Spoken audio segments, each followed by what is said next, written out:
Hi friends, welcome to extra tasty channel. Please ನಮ್ಮ channel subscribe ಮಾಡಿ, ಪಕ್ಕದಲ್ಲಿರೋ bell icon click ಮಾಡಿ. ಇವತ್ತಿನ ದಿನ ನಾನು ಜಿಲೇಬಿ ಹೇಳ್ಕೊಡ್ತಾ ಇದ್ದೀನಿ. 1 ಕಪ್ ಮೈದಾ ಹಿಟ್ಟು, 1 ಕಪ್ ಸಕ್ಕರೆ, 1 ಏಲಕ್ಕಿ, ಅರ್ಧ ಕಪ್ಪು ಮೊಸರು, 1-2 ಸ್ಪೂನ್ ತುಪ್ಪ, ಫುಡ್ ಕಲರು, ಸ್ವಲ್ಪ ಸೋಡಾ ತೊಗೊಂಡಿದ್ದೀನಿ, ಬೇಕಿಂಗ್ ಸೋಡಾ. ಒಂದು ಪಾತ್ರೆ ಇಟ್ಟು ಅದಕ್ಕೆ 1 ಕಪ್ ಸಕ್ಕರೆ ಸೇರಿಸ್ತಾ ಇದ್ದೀನಿ. ಸಕ್ಕರೆ ಮುಳುಗೋಷ್ಟು 1/4 ಕಪ್ಪಷ್ಟು ನೀರು ಹಾಕ್ತಾಯಿದ್ದೀನಿ. ಪಾಕ ಮಾಡ್ಕೋತಾ ಇದ್ದೀನಿ. ನೋಡಿ, ಅದು ನಾವು ಕೈಯಲ್ಲಿ ಮುಟ್ಟಿದ್ರೆ ಅಂಟ ಥರ ಬರಬೇಕು ಪಾಕ. ಸಣ್ಣ ಉರಿಲೇ ಇಟ್ಕೊಂಡು ಪಾಕ ಮಾಡ್ಕೊಳ್ಳಿ. ನೋಡಿ ಆಗಿದೆ. ಇದಕ್ಕೆ ಸ್ವಲ್ಪ ನಿಂಬೆಹಣ್ಣು ಸೇರಿಸ್ತಾ ಇದ್ದೀನಿ. ಪಾಕ ರೆಡಿಯಾಗಿದೆ. ಒಂದು ಬೌಲ್ ತೊಗೊಂಡು ಅದಕ್ಕೆ 1 ಬೌಲಷ್ಟು ಮೈದಾ ಹಿಟ್ಟು, ಒಂದು ಅರ್ಧ ಬೌಲಷ್ಟು ಮೊಸರು,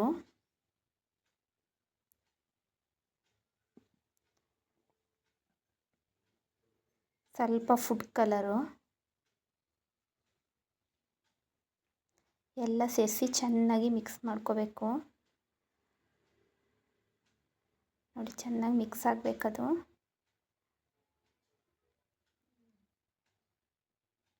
ಚೆನ್ನಾಗಿ ಈ ಥರ ಸ್ಪೂನಲ್ಲೇ ಮಿಕ್ಸ್ ಮಾಡ್ಕೋತಾ ಇದ್ದೀನಿ. ಸ್ವಲ್ಪ ನೀರು ಸೇರಿಸ್ತಾ ಇದ್ದೀನಿ. ಸ್ವಲ್ಪನೇ ನೀರು ಸೇರಿಸ್ಕೊಂಡು ಗಟ್ಟಿಯಾಗಿ ಸ್ವಲ್ಪ ದೋಸೆ ಬ್ಯಾಟರ್ ಅದರಲ್ಲಿ ಮಿಕ್ಸ್ ಮಾಡ್ಕೋಬೇಕು. ಸ್ವಲ್ಪ ನೀರು ಸೇರಿಸ್ಕೊಂಡು ಮಿಕ್ಸ್ ಮಾಡ್ಕೊಳ್ಳಿ ಚೆನ್ನಾಗಿ. ಒಂದು ಗಂಟಿಲ್ದಂಗೆ ಸ್ವಲ್ಪ ಬೇಕಿಂಗ್ ಸೋಡಾ ಸೇರಿಸ್ತಾ ಇದ್ದೀನಿ. ಆಮೇಲೆ ಸ್ವಲ್ಪ ತುಪ್ಪ ಸೇರಿಸ್ತಾ ಇದ್ದೀನಿ. ಅದನ್ನು ಕೂಡ ಚೆನ್ನಾಗಿ ಮಿಕ್ಸ್ ಮಾಡ್ಕೊಳ್ಳಿ. ನೋಡಿ, ಮಿಶ್ರಣ ಚೆನ್ನಾಗಿ ಮಿಕ್ಸ್ ಆಗಿದೆ. ನೋಡಿ, ಈ ಕನ್ಸಿಸ್ಟೆನ್ಸಿಲಿ ಇರಲಿ ಚೆನ್ನಾಗಿ. ದೋಸೆ ಬ್ಯಾಟರ್ ಥರನೇ.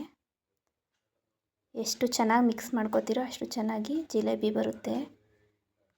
ನೋಡಿ, ಬ್ಯಾಟರ್ ರೆಡಿಯಾಗಿದೆ. ಈ ಹದದಲ್ಲಿ ರೆಡಿ ಮಾಡ್ಕೊಳ್ಳಿ. ಸ್ವಲ್ಪ ಏನಾದ್ರು ತೆಳು ಅನಿಸಿದ್ರೆ ಇನ್ನು ಸ್ವಲ್ಪ ಮೈದಾ ಮಿಕ್ಸ್ ಮಾಡ್ಕೋಬೋದು. ನಾನು ಒಂದು ಸನ್ಪ್ಯೂರ್ದು ಕವರ್ ತೊಗೊಂಡಿದ್ದೀನಿ. ನೀವು ಬೇಕಾದರೆ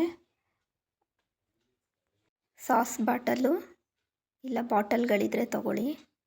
ನೋಡಿ, ನಾನೊಂದು ಗ್ಲಾಸ್ ಇಟ್ತಾಯಿದ್ದೀನಿ. ಇಟ್ಬಿಟ್ಟು ಆ ಕವರ್ನ ಅದರೊಳಗಡೆಗೆ ಈ ಥರ ಇಟ್ಕೊಂಡು ಇದರೊಳಗಡೆಗೆ ನಾವು ರೆಡಿ ಮಾಡ್ಕೊಂಡಿರೋದು ಬ್ಯಾಟರ್ನ ಹಾಕ್ತಾಯಿದ್ದೀನಿ. ಹಾಕ್ಕೊಂಡು ನೋಡಿ, ಈ ಥರ ರಬ್ಬರ್ ಹಾಕಿ ಕೋನ್ ಟೈಪಲ್ಲಿ ರೆಡಿ ಮಾಡ್ಕೊಂಡಿದ್ದೀನಿ. ಇದನ್ನ ಬಿಡ್ತಾಯಿದ್ದೀನಿ. ನೋಡಿ, ಒಂದೊಂದೇ ಹಾಕ್ಕೊಂಡಿದ್ದೀನಿ. ಜಿಲೇಬಿ ಸಣ್ಣ ಉರಿಲೇ ಇಟ್ಕೊಳ್ಳಿ. ತುಂಬ ಚೆನ್ನಾಗಿ ಬರುತ್ತೆ, ಜ್ಯೂಸಿಯಾಗಿ, ಕ್ರಿಸ್ಪಿಯಾಗಿ. ನೋಡಿ, ರೆಡಿ ಆಗಿದೆ. ಇದನ್ನ ಸಕ್ಕರೆ ಪಾಕಕ್ಕೆ ಹಾಕ್ತಾಯಿದ್ದೀನಿ. ಸಕ್ಕರೆ ಪಾಕದಲ್ಲೇನು ಜಾಸ್ತಿ ಟೈಮ್ ಇಡೋದೇನು ಬೇಡ. ನಾವು ಇನ್ನೊಂದು ಬೇಯಿಸ್ಕೊಳ್ಳೋದ್ರೊಳಗಡೆ ಅದನ್ನ 1-2 ಸೆಕೆಂಡ್ ಇಟ್ಬಿಟ್ಟು ಉಲ್ಟಾ ಮಾಡಿ ಎತ್ತದಷ್ಟೇ. ಜಾಸ್ತಿ ಟೈಮ್ ಏನು ಇಡೋದು ಬೇಡ. ನಮ್ಮ ವಿಡಿಯೋ ಇಷ್ಟ ಆದರೆ ಲೈಕ್ ಮಾಡಿ, ಶೇರ್ ಮಾಡಿ, ಕಮೆಂಟ್ ಮಾಡಿ friends. Thank you for watching.